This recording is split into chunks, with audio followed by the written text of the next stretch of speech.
Good evening, everyone, and welcome to the AOTA Inspire 2024 webinar. My name is Charles Jeffers, the current Interim Executive Director at AOTA, and I'm grateful for this opportunity to connect with you. We truly appreciate your interest in this important conversation, and we are excited to share all the progress our team has made as our annual conference is being planned. Today, we will be hearing from some key team members and have allocated some time at the end for questions, so we can address any questions or concerns that you may have that we don't address earlier. Don't worry, if you know someone who couldn't attend or if you missed anything said, this will be recorded and distributed following the webinar. I'm going to send it over to our first speaker in a moment so we can leave ample time to hear from you at the end. But I'd like to introduce the rest of our team quickly. Joining us today is, of course, President of AOTA, Allison Stover. Our Vice President of Meetings and Events, Frank Gaynor. Leslie Jones is AOTA's Director of Meetings and Events. Tia Hughes is the Chairperson of the Orlando Local Conference Committee. She has been a proud member of AOTA for the last 32 years. She's a native Floridian who has practiced in a number of settings across the South. Tia was co-chair of People Power when AOTA was in Orlando in 2010. And was conference convener for the OT Association annual conference for 5 years. She is currently the Associate Dean of OT at the University of St. Augustine.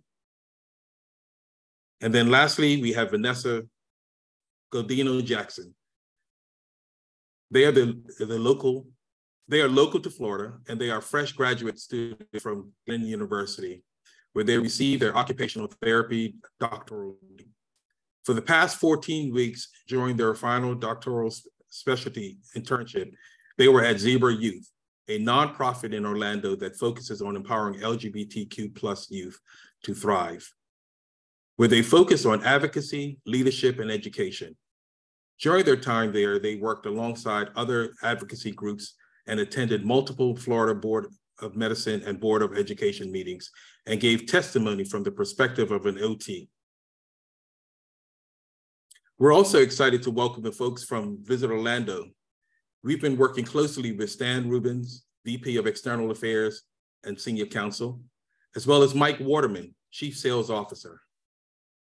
So let's go ahead and get started, and I'll turn it over to Allison Stover.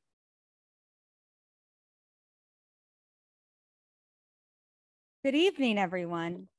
Thank you for the introduction, Charles. Can everyone hear me okay? Okay, good. I always get a little bit worried about that. I'm here to share something very important, something that I've been meaning to share with you all for a long time. Last week, I read a guest essay in the New York Times, An American Tragedy at the Dollar General by Esau McCaulley. This essay compelled me to share this message to you all with immediacy. A message, as I said, I have been wanting to share for some time now. McCaulley was delivering a truth about racism in America, concretely exposed by yet another brutal, heinous murder of 3 innocent Black lives. In his essay, he made this statement: "What cannot be faced cannot be healed." And I felt this. I felt this from the soles of my feet to the soul of my being. And as I closed my eyes to pause and pray, I heard McCaulley's words not as an interesting opinion piece, but rather as a directive to AOTA, to the occupational therapy community, and to myself. What cannot be faced cannot be healed. So, as I reflect on these past years, I see issues that AOTA has not yet faced, and I want to acknowledge that. I want to say, I am sorry. AOTA is sorry.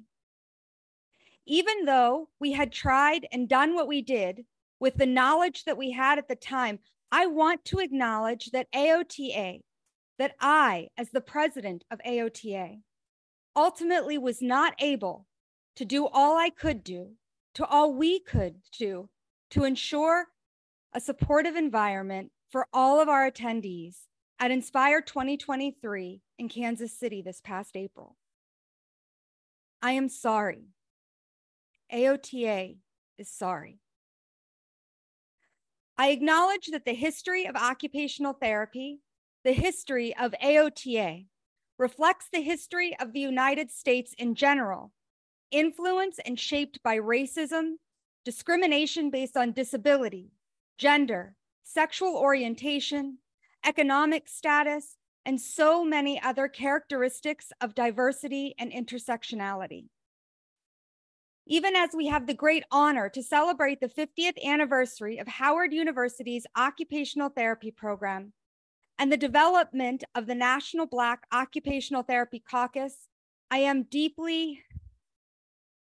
acutely aware that those 50 years ago, we, the occupational therapy community, we, AOTA, were participating in discriminatory actions in an attempt to restrict and exclude the very groups and people we are going to be celebrating in March. I am sorry. AOTA is sorry. I want to affirm that AOTA has stood and will continue to stand to acknowledge and embrace our commitment to diversity, equity, inclusion, belonging, accessibility, and justice. We have not always gotten it right. Many times we have gotten it wrong, but we will not stop trying.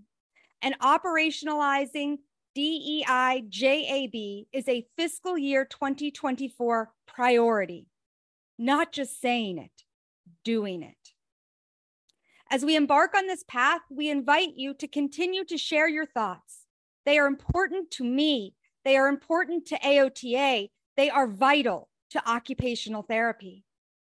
We invite you to help us to reflect in a way that is authentic and true, so we can create meaningful actions for now and for the future of this great profession. I promise that we will continue to strive towards ensuring that AOTA will face our mistakes so that we can do better, so that we can better support healing. What we can face, we can heal. So as Mr. McCauley opened my eyes to my own errors, he then gave me encouragement for the future. Yes, he told us what cannot be faced cannot be healed. But he then reminded us that it is a hard thing to dream while you are mourning. But Dr. Martin Luther King Jr. urged us to do it. He said we must. So I look forward. You cannot do better until you know better. And we are on the journey to do better. So we are learning more, knowing better. It is our primary goal and motivation to do that, to work alongside you and make a positive impact going forward. I look forward to the honor of finding new ways to do things. I look forward to the honor of getting to know better so that we can do better. I look forward to healing and to dreaming with each one of you as a member of this incredible professional occupational therapy community. Thank you so much for being a member with us here to this great profession. Thank you for helping us to know better so we can do better. I now pass it on to our next speaker, who I believe is either Charles or Frank Gaynor. It's me, Allison. Thank you so much for that, Allison. Very heartfelt. Before we begin with our additional speakers, I'd like to play a short video from the mayor of Orlando. Hello, I'm Orange County Mayor Jerry Demings. It is my pleasure to welcome you to Orange County, Florida. Our residents represent a broad diaspora of cultures, which makes us stronger as a society. We take pride in building a vibrant community where all individuals and organizations are treated with dignity and respect. Please be assured that when you visit Orange County, we are a region that prioritizes the safety of our visitors and has zero tolerance for violence, discrimination, and harassment. We are proud to be an innovative and inclusive region where we embrace our diversity. Orange County is a caring, compassionate, and welcoming community, open to learning, connecting with others, and ensuring visitors enjoy all we have to offer. We appreciate your business and look forward to sharing how Orange County is unbelievably real. Thank you for choosing the Orange County Convention Center as your gathering destination.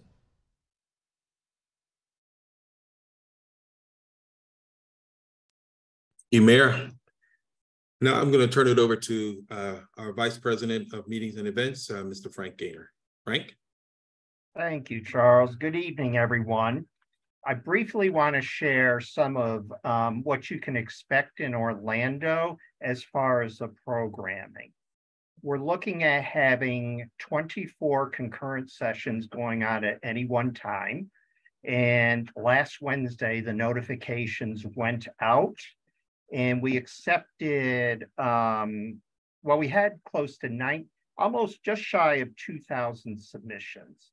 And we accepted about 1,700 of those, and that includes posters. So this is probably the largest number of submissions since pre-COVID numbers. So we're very excited about that. There's a lot of interest in Orlando, and we've got some good general sessions. If you've been following social media, you see that Simon Bailey is going to be our keynote presenter.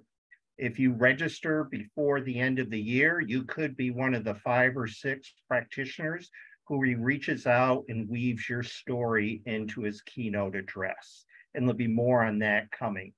We are also going to be bringing back the Women's Health and Perinatal panel that we had in Kansas City. This will be part 2. When that panel ended in Kansas City, we had over 100 questions. So the panelists have all agreed to come back and join us. And also this year, we're going to bring you a panel that will have individuals who identify as transgender and gender nonconforming. And they'll be sharing their stories and how you can be a better practitioner for individuals who have those identities. And we are going to be premiering a film on Thursday evening that is entitled Do No Harm, which discusses women's reproductive health.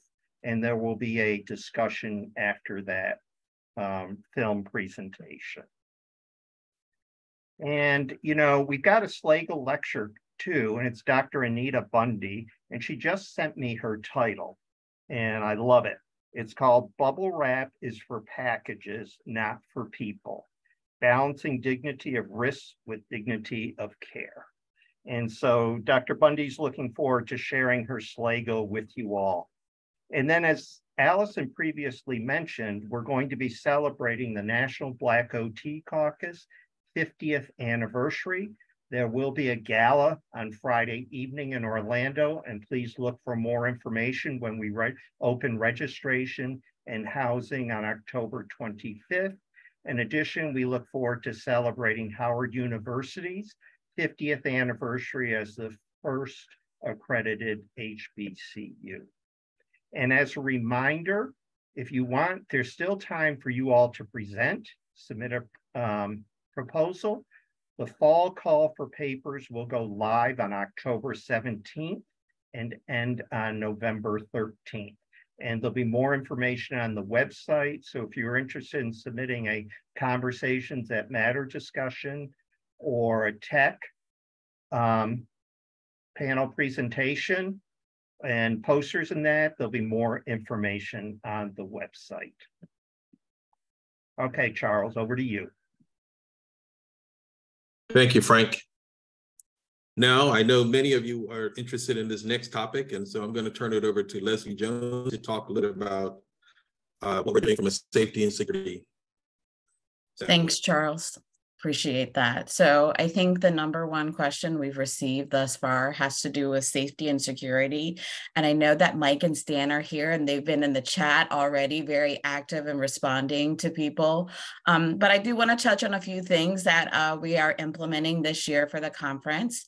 One thing is immediately upon your arrival in Orlando, we are actually going to be offering round trip transportation to all of our conference hotels from the Orlando airport. So more details and information will be posted on the Inspire microsite.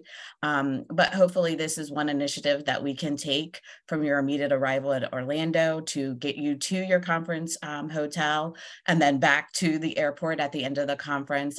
We hope that will be something that people will be able to take advantage of. And there will be a minimal cost that will be associated with that. And details will be forthcoming in the next month before we open up registration and housing at the end of October. In addition, I know Mike and Stan have been typing about all the security measures within the Orange County Convention Center. We have contracted with a company who's based in Orlando that will be working with us, and they actually will be walking the space with us next week when we're in Orlando for our site visit to really help us to make sure that we're looking at access points to the building and whatever measures that we can take. And the name of the company is Orlando Plus Security Company, and they work in the building all the time, and they're very familiar with it. As part of our process, not just with our transportation company, but with also our security company, we've gone through an RFP process where people had to submit a written proposal. We actually asked them specifically how they would deal with some of what we consider to be hot button issues in Orlando. And then we also went through an interview process prior to selecting these companies. So we've gone through a thorough process in vetting the security company. And so we'll have more details as we get to walk the space next week when we're in Orlando. I also just wanted to remind people about the code of conduct. When you register as an attendee for Inspire, everyone is asked to abide by our code of conduct. But what I really wanted to share with people about safety and security is if something happens on site while you're in Orlando, you should immediately, and Frank knows, I already told him, Frank's cell phone number is on the website, and you should call him immediately, or you should come to the registration area or support and solutions. Please don't wait. We want to know immediately so that we can act immediately and making sure that everybody is in a safe and secure space. So I would just ask for everyone, like if something does arise, we certainly hope that nothing happens while we're there. Please immediately let us know so that we can take immediate action on that. And in addition, for every hotel, we're asking them to provide emergency contact information. So if anything happened to you while you're in your hotel, we'll be posting that in the app so that you'll know who to contact even at the hotel if an incident was to occur. And then finally, and I know that Mike and Stan are also going to talk about bathroom access, but I just wanted to mention that as a leasee of the Orange County Convention Center, AOTA is within our rights to be able to designate how bathrooms are used. And so next week, when we're on our site visit in Orlando, we will be designating all gender restrooms so that you can use whatever restroom you would like to use. So, and Mike and Stan can go into more of the legalities of why we're able to do that, because I do know that that's of concern for many people. So those were just a few highlights that I wanted to share, and feel free to put questions in the Q&A or in the chat, and I'll be happy to respond to those. Thank you, Leslie. Next, I'm going to turn it over to Tia Hughes, who is the chair of the local conference committee. Tia? Thank you, Charles. Hello, everybody. Welcome. I'm so happy to see everybody tonight. And on behalf of myself and the entire committee, we just want to say how much we're looking forward to welcoming you to Orlando, to the Sunshine State, and our city beautiful next year. Orlando is a place that's near and dear to all of our hearts, and we know you'll love your time with us. We have some of our members of our committee tonight, Nichelle Brunder and Stephen Simlamopoulos. They're also here, and the other members are Carlos Martorell, Samara St. Hilaire, and Christy Roberts. And all of us are just so committed right now, and our commitment to you, our goal is to provide you the best service possible for not only you, but everybody from around the world that we're looking forward to greeting in Orlando. The website will be posting the link in the chat. The website right now currently has our 3 charities that we've selected for you to participate in as you choose when you come to conference. Just going to give you a brief information about them. I know Vanessa will be speaking a little bit more, but one of our charities is actually something that's near and dear to her heart, which is the Zebra Coalition. So Zebra Coalition is for youth 13 to 24 in the Orlando area. There's drop-in services, there's temporary housing for these individuals. And so you'll learn more about that on the website. The other one is going to be Quest Incorporated. Quest is a non-for-profit in the Central Florida area that serves thousands of children and adults with developmental disabilities. So we're happy to partner with them. And our third one is the Little Free Library. And some of you may have seen these in your own neighborhoods. They're the little libraries for people who have difficulty with accessing either purchasing books or getting to a library. You'll find a link on the website with all of the banned books that have been banned in public schools in the state of Florida. If you click on that link and you'd like to participate, simply bring one of those banned books with you. We'll have drop-off places across the convention center, and we will be partnering with them to reach out to the stewards of those libraries who would like to have a more diverse selection within their library.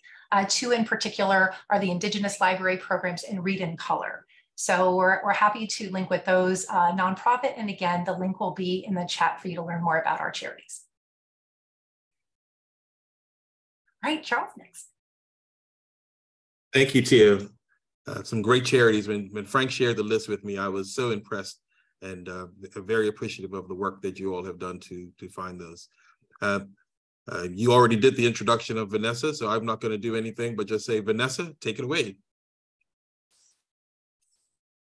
All righty, can you guys hear me okay? All right, perfect. Well, as a Floridian, a person of color, and a queer non-binary future OT, I would like to provide a little bit of my perspective.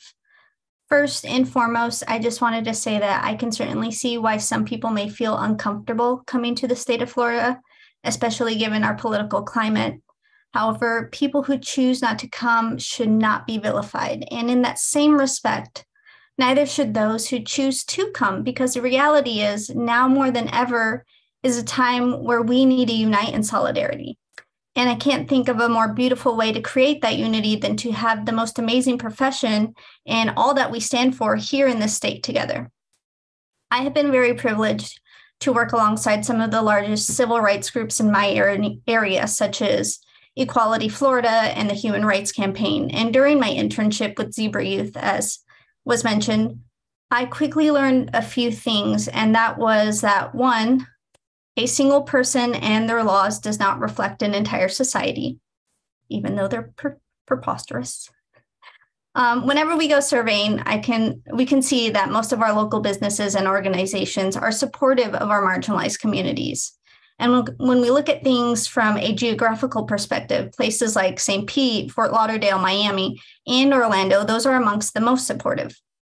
The second thing that I learned was that money definitely speaks volumes, which is why our grassroots efforts and supporting local businesses and organizations is so important. And the third and most important thing was that it's the unity that empowers equality, which is why I really do hope to see some of you guys there. I want to use our profession to promote change so that all people can experience occupational justice. That's how our whole profession started. We were based on advocacy efforts during the war, treating soldiers with shell shock, and then we were at the forefront with the whole moral treatment movement. But anyways, I will get off my soapbox. I really do hope to see you guys there. I hope to meet some of you and get to actually know you. Please feel free to reach out to me if you have any questions or concerns, and I'll be in the chat. Thank you, Vanessa. I will say this. We are looking forward to coming and supporting you and the other marginalized Floridians during our conference in March. Looking forward to that. And then lastly, we're going to bring or allow our friends at Visit Orlando to say a few things. Before they comment, I wanted to say this. When we had the idea to have this webinar, I texted their CEO, Cassandra Matai, who couldn't join us this evening, and asked if they would be willing to participate. Within minutes, she responded, yes. I've known Cassandra and Mike for many years, and I can tell you this, they are can-do people. They are willing to help us provide a safe and welcoming environment in Orlando.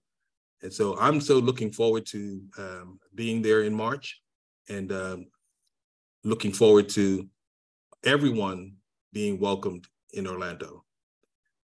Mike, Stan? Thanks, Charles. Thanks, everybody. Vanessa, that was remarkable. Thank you for saying that. Really do appreciate it. We do really look forward to welcoming you. Look, we're in the welcoming business. We've welcomed 74 million visitors to Orlando last year. We have a remarkable reputation of being safe and friendly. And like Vanessa said, politicians' laws do not sort of become the entire state, and certainly not Orlando. We are literally the third largest LGBTQ plus community in the country, behind San Francisco and New York. So we know, it's in our community. So we know how to be welcoming. We know how to be friendly. We're going to talk a little bit about some of the things we've done as an organization that actively promotes visitation to our, to our city. You saw the note from the mayor. He is a remarkable public servant. He was the county sheriff. The Orange County Convention Center is actually the county's largest physical asset. He puts an unbelievable amount of pressure on making sure every group that goes through that building is safe and secure and protected. There's actually a Sheriff's County substation embedded in the Orange County Convention Center. They have 1,600 cameras. They check all license plates going in and out. They have their own security as well as the sheriff's security. They have sheriff cars placed at each of the entrances. So it really is about making sure if there is a threat that they will think twice about coming through that facility. So we feel confident that not only at the convention center and at the airport, but throughout your stay in Orlando. And if anybody has visited Orlando in the last 2 or 3 or 4 years, we are the same Orlando. We have constantly been providing services to make people feel friendly and welcome and really have a remarkable stay. So, I think for the next 30 minutes or so, Stan and I are here to answer any questions. I'll tackle the bathroom question. We've confirmed with our partners at the airport that there are family or gender neutral bathrooms available if you're not comfortable using the other restrooms. Leslie mentioned the bathrooms at the convention center. All of those bathrooms you guys control, the organization control who comes into your portion of the lease space and out. So we have confidence that we can control the attendees moving throughout that facility. And then all of the connected hotels also have gender neutral or family bathrooms. We're in the business of making people welcome and making people feel comfortable, regardless of the current political format. So I just wanted to open with that and know that we can't wait to welcome you to Orlando next year. And we think you're going to have a remarkable conference, just like candidly the last 20 or 30 groups that have met at the convention center in the last couple months. We meet with every group afterwards, and every single group that we've met with, and it's virtually all of them, have had a very productive, comfortable, and successful meeting. Thanks, So I don't know, Stan, if you want to pop up. Yeah, just introduce myself very quickly. I'm an attorney for Visit Orlando. As a good attorney, I'll give you a disclaimer that I'm not your attorney, but I'm here to give you a little bit of guidance and advice as to how to be safe and secure in Orlando. You are not the only group asking these questions. Certainly with the national media coverage, we have been on these phone calls almost daily. And we're really taking a close, hard look at these laws, how they're impacting groups and how they're being enforced, and how we can really help you navigate some of them. Bathrooms have been a big question, obviously, and I know we've covered that a little bit. But what a lot of folks don't know until you look at the details of some of these laws is, for example, where they apply. The bathroom bill is a great example where initially, as it was introduced in Florida, it was a ban on use of any bathrooms. And as that bill progressed, it was limited to bathrooms in government spaces or public spaces, such as the airport. The convention center, for example, we've been able to work with, and with your lease, that space is not being designated as a public space, and that's why you're able to control those bathrooms.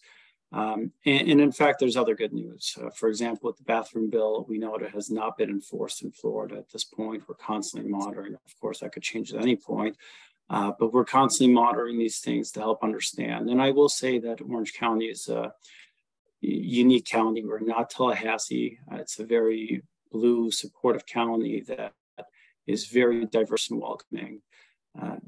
The Zebra Coalition, for example, is a great partner of Visit Orlando. In fact, they're one of the recipients of some magical dining funds, some charity funds that we're collecting right now through a restaurant program. But we're here to answer any questions. These are tough conversations. People's safety and security is very important, very personal to them. And it's important for us to be able to address those questions because we cannot give people blanket statements that they will come here and just automatically feel safe because of what we're seeing on the ground, because everyone does have a unique and different experience. I will say just last week, we were on a phone call with 5 organizations that some of you folks who are local to Orange County might be familiar with, from Gay Days to Come Out with Pride, big event organizers who, since these laws have been passed, have put on fairly massive events here in Orange County. And universally, they've all kind of had a similar experience as you. A lot of questions, a lot of concerns, but thankfully the events did go off smoothly. And as local event organizers and members of different communities that have been impacted by some of these issues, they do say, and if they were on this call, like Vanessa, they would hope that you can come here, come and advocate, come be passionate about your issues, and come help make a difference. Because when you do that, you're able to help support not only those communities, but really make an impact on Orange County. And Orange County is a diverse and welcoming community, and nothing about any of these laws for Tallahassee has changed that. So I'm more than happy to answer any of your questions. I've been trying to bounce a little bit between a couple of chats and keep an ear on the conversation. But yeah, looking forward to answering any of your questions here.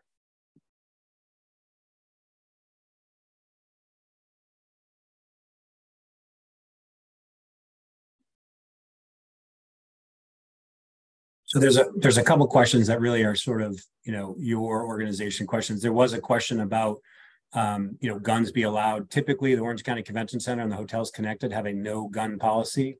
That's entirely up to your occupation therapy to decide whether they want to allow guns or not. Traditionally, the vast majority of groups do not allow any handguns or any guns whatsoever into the building. That's correct, Stan. We have a no gun policy for our event. Ryan asked if someone calls law enforcement not knowing what the law is and whether or not Orange County Convention Center is subject to the law, what will be the response from law enforcement? I could tell you a couple of things. Obviously, the political climate for anyone here in Orange County is very hot. Vanessa, that the governor just removed one of our elected officials here because of some of her public statements. I've personally talked to the Orange County Mayor, who's a former sheriff, to the chief of City of Orlando Police, to the sheriff's office. The bathroom bills are not being enforced. They will not be enforced by those offices. They are not a priority for those offices. The officers who would receive that call would be Orange County Sheriff's Department, who are located in the convention center. Those officers work very closely with the convention center to protect it. It's a public building. They work very closely to maintain security, monitor who's on property. but they're well aware of this law, the impact to our attendees, and there will not be enforcement of this law during your event. And we will continue to monitor that. And of course, as things change, we will continue to update you and keep you in the loop. But that is the situation as of today. That law is not being enforced in Florida, and we haven't been able to find one instance of being enforced as of today. Okay. Thank you, Stan and Mike. We have a few more questions that we want to go through. One of the first questions here is, which MDI or other occupational therapy advocacy groups were consulted in the drafting of plans to ensure safe passage and participation of minoritized attendees? Which concrete strategies were agreed upon between these groups? So I'll take this one and say this. Long before I joined the team, which was in July of this year, we had received a letter, an extensive letter from a group that laid out several things that they thought we should be doing.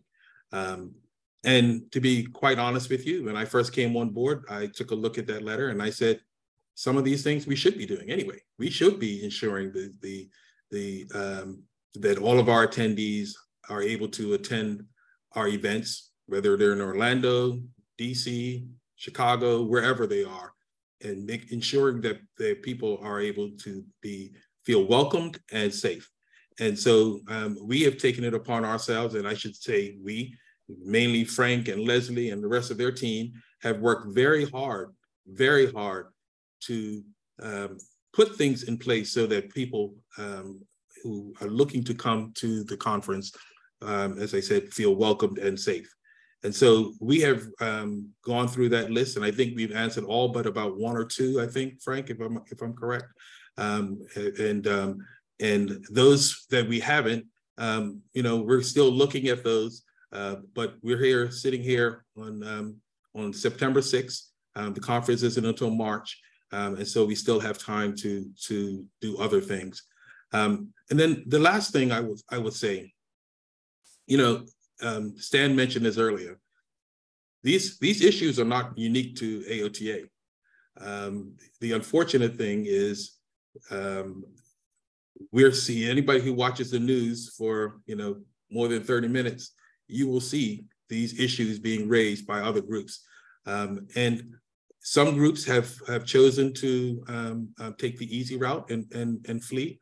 But I believe the OT way is to face the challenges. And that's what we have decided to do.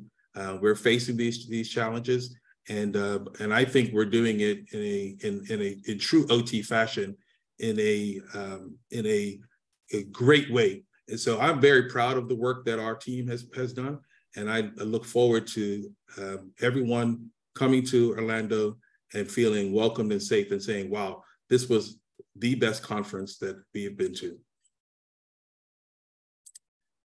The next question is this conference available in a virtual hybrid similar to during COVID's onset? Capacity for folks who are unable to access the event due to either LGBT+, disability, financial hardships, or international colleagues. So I'll take this one again. Actually, we were just talking about this earlier today. At this time, we are not offering a hybrid or a virtual solution. But again, like I said, this is September 6th, and anything can change between now and March. But I will say this, there's a cost to doing things like that. And unfortunately, we don't have in our budget this year to do something like that, but that doesn't mean we can't find the money. But right now we did not budget to do a virtual portion of the conference. And then the second thing I'll say, there's nothing like meeting face to face. And I understand all the things that were listed there. And so, if you can come to Orlando, I would greatly encourage you to do so, because as I said, there's nothing like being there face to face and being there with your colleagues and learning from one another. I always say at conferences, you learn more in the hallway than you do sometimes in the meeting rooms. The next one is, thank you for hosting this webinar. I appreciate your updates on the steps you are taking to ensure a safe and fun time in Orlando. In relation to DEI, would AOTA also consider increased recognition, awareness, and inclusion of OTAs? Allison, I'm going to ask you to take this one since you're our president, if you don't mind. Absolutely. So thank you for this question. And sorry, my microphone keeps kind of like a snake coming up. I thank you for this question. And, you know, this is a conversation that we have been having very often about what are the ways that we can elevate the recognition, the visibility, the importance and the vitality that the occupational therapy assistant has in our occupational therapy community. And we are really eager to hear about what some of the recommendations that the OTA in our community have specifically. You may have seen that there are a number of events that have started over the past few years with the efforts of Melissa Tilton, and specifically related to OTA meetups, OTA forums, and likewise, but there's still so much that we can do and ways that we can really elevate the recognition and visibility of the occupational therapy assistant practitioner. So please reach out to us, send emails. Frank's phone number's on the website, I hear. Send him a text message. We want to know what are more ideas, what are more ways that we can really continue to have forward momentum in this space. You know, I always say that occupational therapy is this incredible profession because we are the only profession in which we require two different practitioners in order to actually complete the entire process. So we need to find the ways that all others can see that as well. So please share your ideas and participate in some of those incredible events that we have had going for the past few years. Thank you, Allison. Another question I want to make sure we get to is, I would also like to like clarification on which other groups were consulted. We heard a lot about the National Black OT Caucus in the opening remarks. Were they included in your conversations? So I will say this, actually, before I joined the team in July, our president, Allison, and others from the board have been meeting with the Black Caucus on a monthly basis. And there's some lively conversations that have been happening, and they've been talking about issues affecting the profession. Allison, I don't know if you want to elaborate any more on that, but hopefully that answers the question. Yeah, I think you articulated it well. You know, there is an incredible history and story that really speaks to our profession, that emerges out of the celebration of the National Black OT Caucus. And so we are excited to have the opportunity to celebrate that group and the establishment of that group, as well as the Howard University OT program. Thank you. Here's another question. Why should one have to pay a cost for safe transportation? As a student attending conference is a significant cost, so paying additional fees adds financial strain. Frank or Leslie, would you like to take this one? I'll go ahead and take this one, Charles.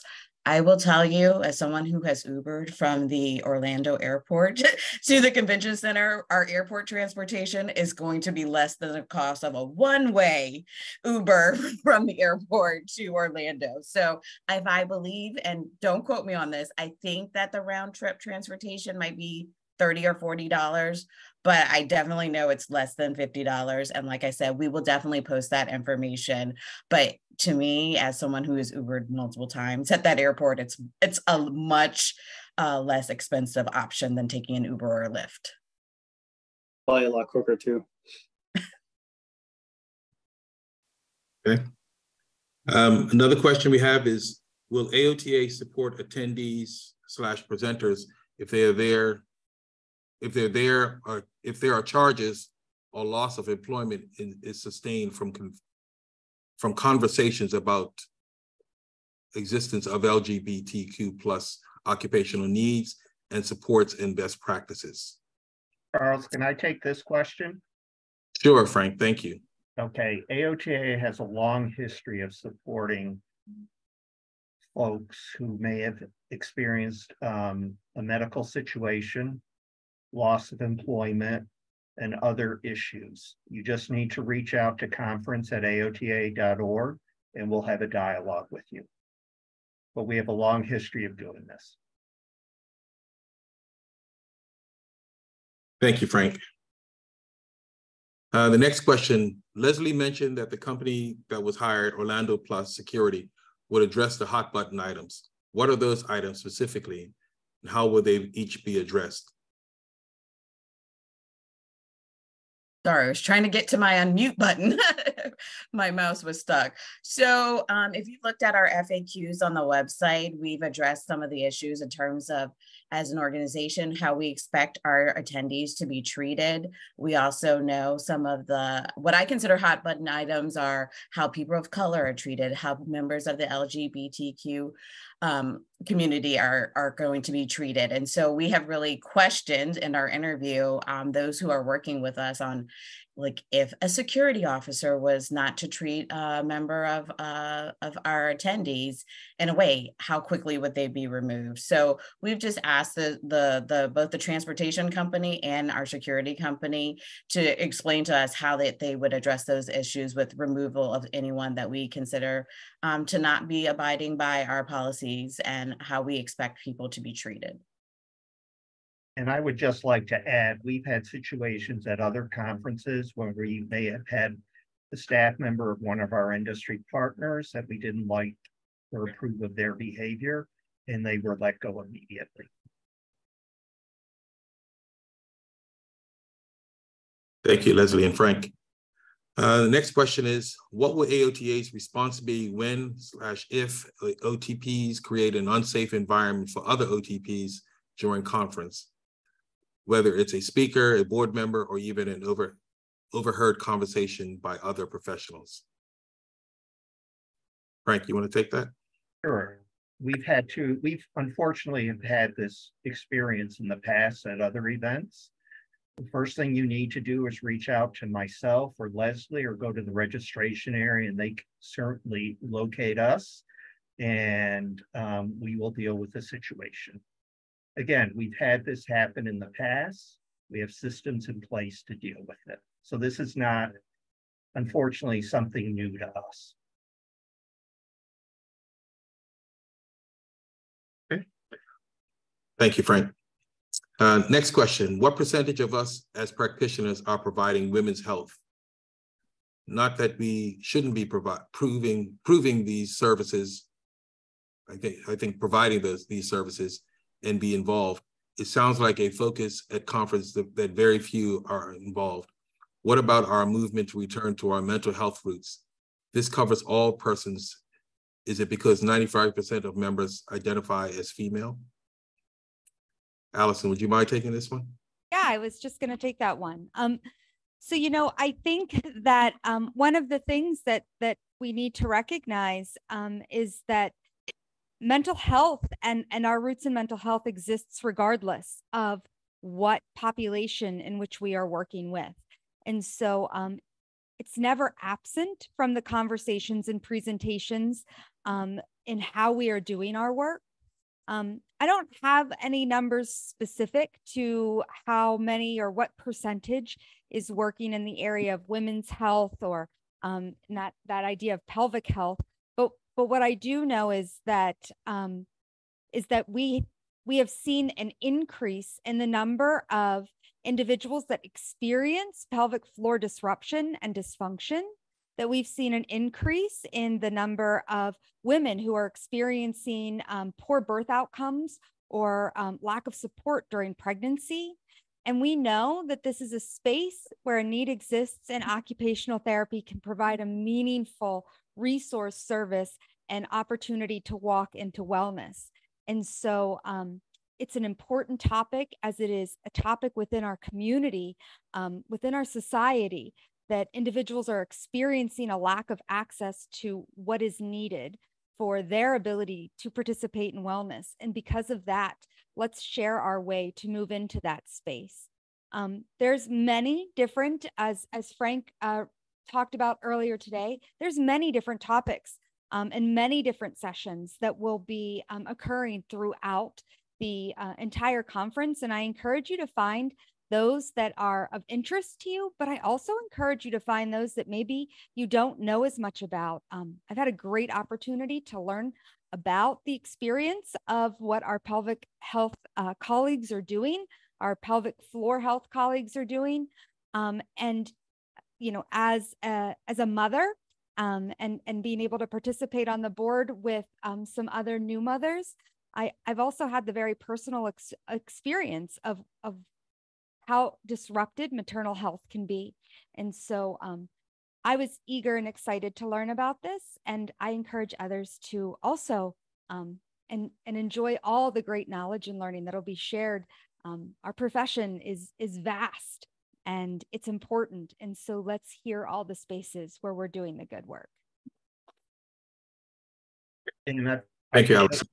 Let me add one more thing, Charles, about the mental health question. There will be 2 rooms devoted throughout the 3 days of conference to mental health only sessions. And like there'll be 3 rooms devoted to children and youth, 3 rooms devoted to adult rehab. So we have a certain number of rooms and we divvy it up by the percentage of conference attendees. Okay. Thank you, Frank and Allison. We have a few more questions, so hopefully we can get through them. I'm curious about a resolution of the challenges communities with disabilities face in accessing airline travel. Has AOTA considered a virtual hybrid option? I think I answered this earlier. Currently, we do not have a hybrid option, and we did not budget for it. And so I'm not sure if we will be able to do it this year. But again, this is September 6th, and anything can change between now and March. So we will see. Can you elaborate on the transportation arrangements between the conference center and hotels? Example, frequency of shuttles, waiting area, indoors or outdoors, times, etc. Leslie, I'll take this you want one. to take this? Yeah, Okay, that's thank fine. So all of this will be posted. And so I hate to keep saying that, but there's so much detail here to just share with you in the minimal time that we have left. There will be 6 or 7 shuttle routes. The only 2 hotels where there will not be shuttles would be our headquarters hotel, because it's connected to the convention center. And there's another one. I can't remember the name, but there are 2 hotels for which we will not be providing shuttle service. Peak times would be between, depending on the day and what time sessions start, anywhere between 6:30 and 9:30 are peak hours. Between 9:30 and 3:30 or 3 are off-peak hours. So it's more of a wait time. And then we pick up again in the afternoon. But all of this information with the shuttle service will be posted on the website, and everybody will have the information they need about where to secure and grab your shuttle to get to the convention center.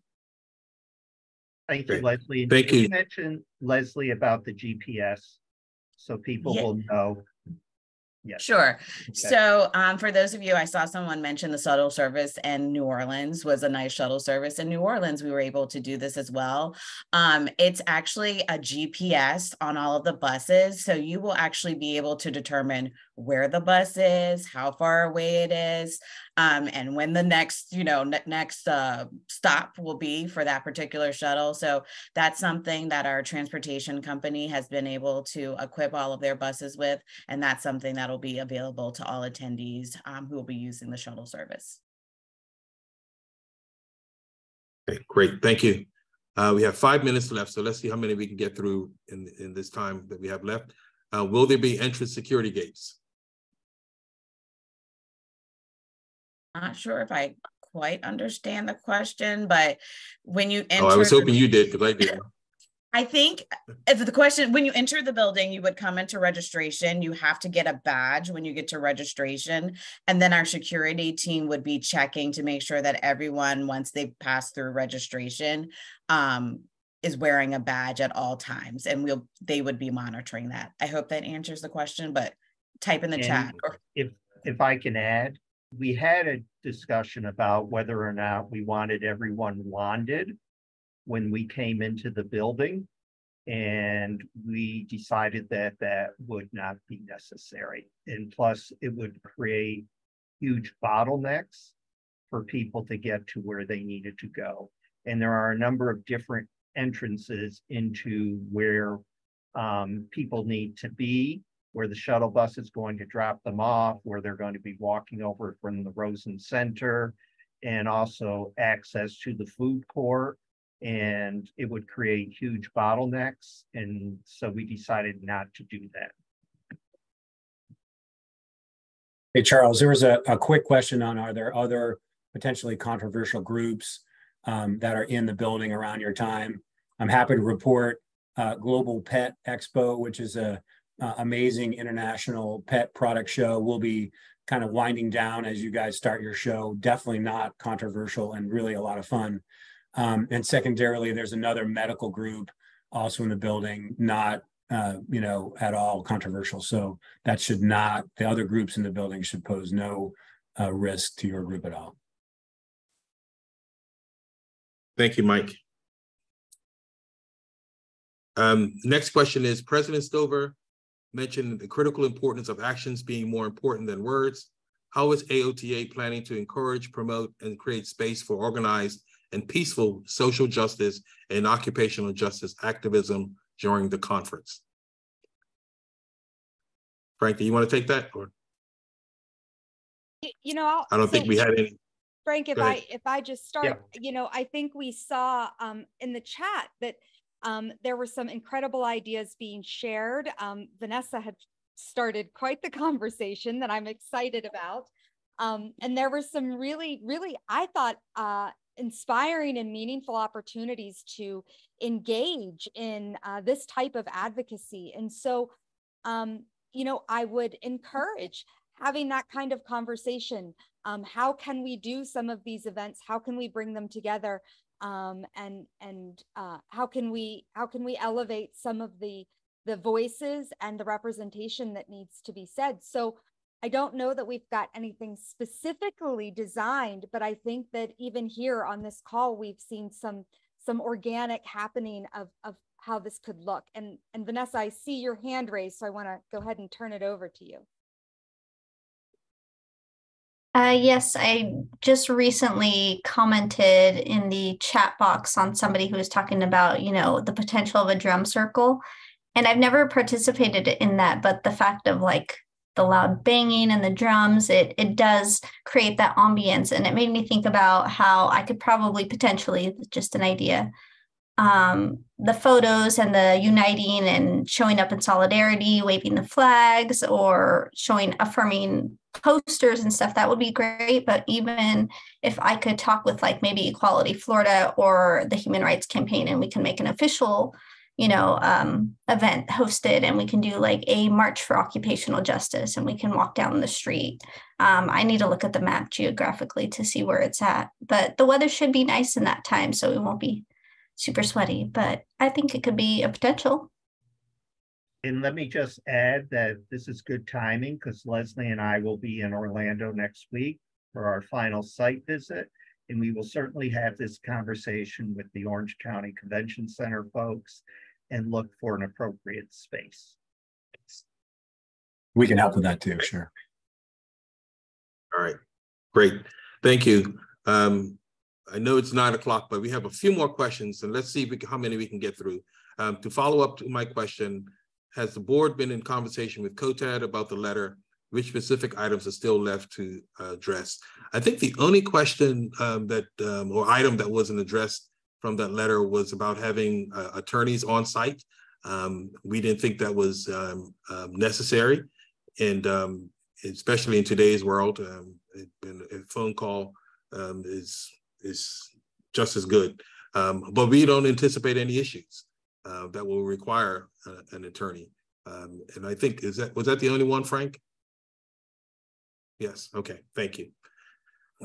What are the concrete plans of AOTA to continue having conversations with organizations, including but not limited to the National Black OT Caucus, COTAD, and Diverse OT? How does AOTA plan to continue these conversations and collaborations in relation to future conference planning and other efforts? Well, I will say this. I'm not a letter writer. I'm a meter. And so if anyone, any group would like to meet, I'm here to do that. Our president, Allison, is also of that same mindset. And so if you have any questions, concerns, or thoughts, and you would like to meet as a group, you set it up and we will be there. You know, okay. I just Charles, to just build on that really quickly as well. You know, we love to have the conversation. And so we also, as you have a chance to look through calls for certain micro volunteering opportunities or other volunteering or leadership opportunities in the association, please reach out to us, whether it is, you know, hey, we think that this is something that our groups could really collaborate on and move together in an even more meaningful way than currently presented. Great. So, you know, sometimes it's just really great to reach out through some of those opportunities too that we're listing out there to let us know how can we work together on achieving those goals. Allison. So I think we're going to end it there. We want to be respectful of people's time. We said 1 hour, and we have gone slightly over. It's now 9:02 or 9:02, excuse me, on the East Coast. But I want to say thank you. Thank you so much for the questions. If there are any additional questions, we will be posting those on our website and responding to them. You can also email us at conference@aota.org. and we will get back to you as soon as possible. We also have a Q&A on our website that answers many of these crucial but common questions, which we will continue to update following the many engaging questions we've had here today. So keep checking for those updates. We are so grateful for your participation in this conversation, as it is extremely helpful for us to hear from you. We are so inspired by your passion for this topic, as it is a passion we share at AOTA. We are all on the same side here to make this field as inclusive and safe as it can be. Your insight is incredibly valuable. Our aim is to operate with as much transparency as possible, and our ultimate objective is always to improve our policies and exceed the needs and requests of dedicated members of the occupational therapy field like yourselves. We will be sure to keep you all apprised of upcoming developments as soon as they are finalized. If you have any follow-up questions or concerns, again, please do not hesitate to reach out to us at conference@aota.org. Our conference committee, DEI committee, and executive team are all prioritizing these concerns and will always take what you say seriously. So before I do the official close, someone mentioned in the chat about doing a moment of silence for Lance Banks. For those of you who don't know Lance, and I count myself as one of those, I started a few days before Lance passed away. And I feel, as I tell people all the time, I feel cheated that I didn't get a chance to get to know him. But what I've learned about Lance over the last couple of months is that he was a person who loved hard, loved his family, both his personal family, but his AOTA family especially. And I will tell you this, conference won't be the same without him. I know that. I've never been to conference before, but I know that he was an integral part of the AOTA family. So if we could just take a moment and remember him with a moment of silence.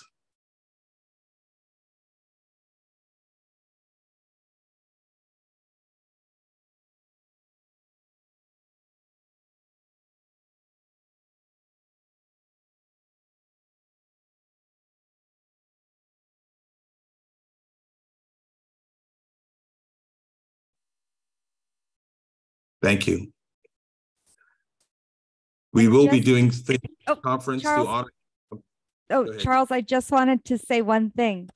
You know, and may you all remember, every time you feel a little nervous or you're thinking about what's going to happen at conference, just remember what Lan's always said.